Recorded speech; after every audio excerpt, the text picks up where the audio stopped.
Hi, welcome to Global Flows. My name is Patrick Brady, and I'm the founder of Global Flows. And today we've got lots of interesting articles. Here at Global Flows, we track the immigration, the flows of people and ideas, finance, money, and goods. Okay, well, let's start off with EVs. The EV industry was shocked to see Biden implement 100% China EV tariff.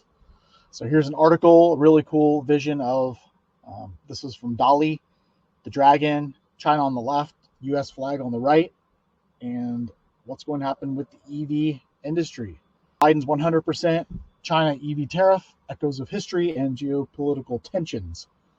So the Biden administration really has to decide if they want to tariff EVs or let EV industry continue to be affordable. So looks like they've chosen to tariff China EV vehicles and parts. China's 100% tariff on Chinese EVs mirrors the 1980s Japanese car import fears, potentially harming climate goals and economic quality. Tariffs aim to protect U.S. jobs and industry, but risk delaying the green transition due to China's dominance in green tech. And geopolitical motives and domestic union pressures fuel the tariff decision. Also, a couple articles about U.S. immigration. The massive immigration wave hitting America's classrooms from the Wall Street Journal.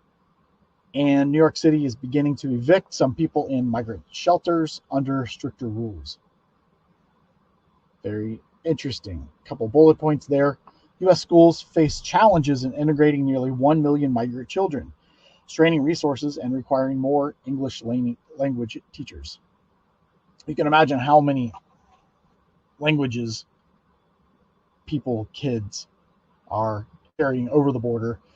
And, the United States is very committed to educating young people in their local language. But, to some degree, assimilation questions are there. And immigrants who come in may have challenges entering into the school system. New York City enforces new shelter limits for migrants, forcing some to find housing independently after 30 days to alleviate overwhelmed shelters. Where are they going and what are they doing, those who have been evicted? It's really a question. I wish that it'd be great to find someone tracking it. We'll keep an eye on it. Migrant influx creates financial and logistical pressures on communities, with some cities like Denver offering extended support and job training programs. Very interesting. Each locale has its own philosophy and its own leadership about how to either integrate immigrants or to, how to make sure that they are productive in society. Or let's start that. Migrant influx creates financial and logistical pressures on communities, with some cities like Denver offering extended support and job training programs.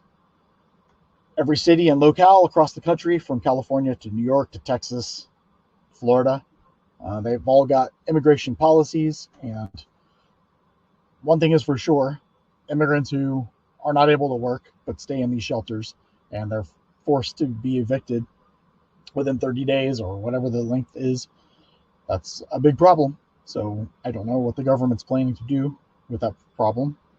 There's a lot of local policies that come into play, but that will be interesting. It's something we all wonder about. I wonder about all the time, and we'll keep track.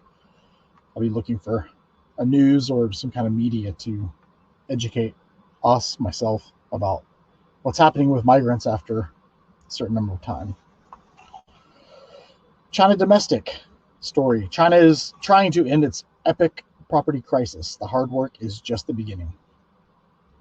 We've gone over and over for many weeks about the China real estate crisis. I know personally friends who bought property, they bought it low, and they're happy with the inflation.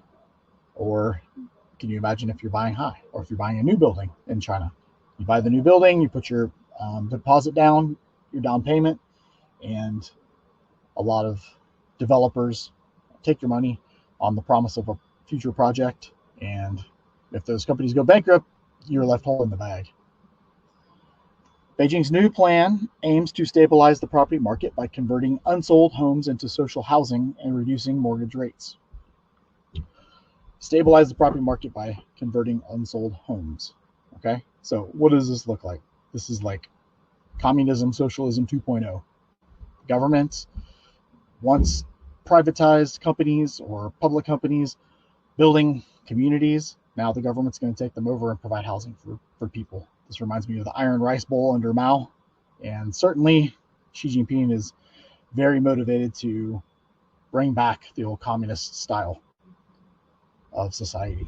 So if people don't own their homes, the government owns their homes and people live in it, what does that look like? Looks like it did 60 years ago. What's next? They're going to start assigning jobs and spouses to society. Not there yet, but it wouldn't surprise me greatly. Analysts doubt the effectiveness of the measures, citing insufficient funding and unclear implementation. Long-term success depends on additional policies to boost housing demand and complete unfinished projects. Shein. How many of you know Shein? I didn't even hardly know about it a couple years ago.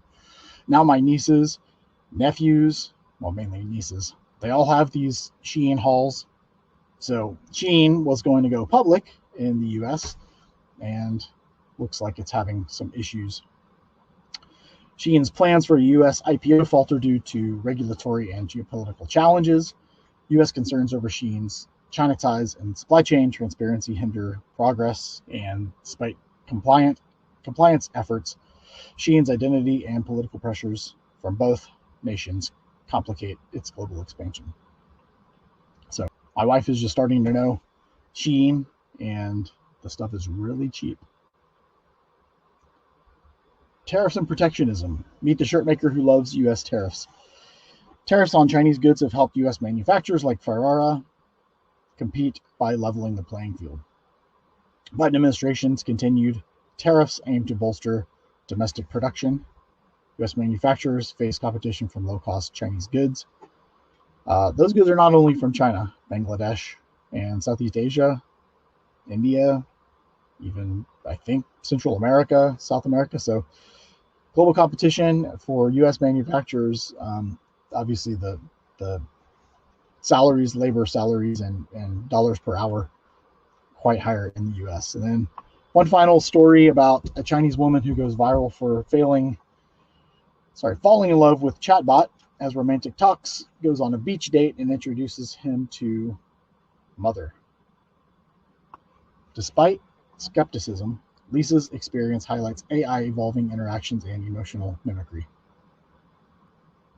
It'll be interesting to see in society how AI plays out. If you are a young boy and can create the AI girlfriend of your dreams who listens to everything that you say and does whatever you want them to do, I think that's happening more and more. And this is an example of this woman who is inviting and introducing her AI boyfriend to her parents. Interesting. Guys, I'm Patrick Brady. Thank you so much for your time. I hope you got something out of this podcast, and we'll talk to you next week.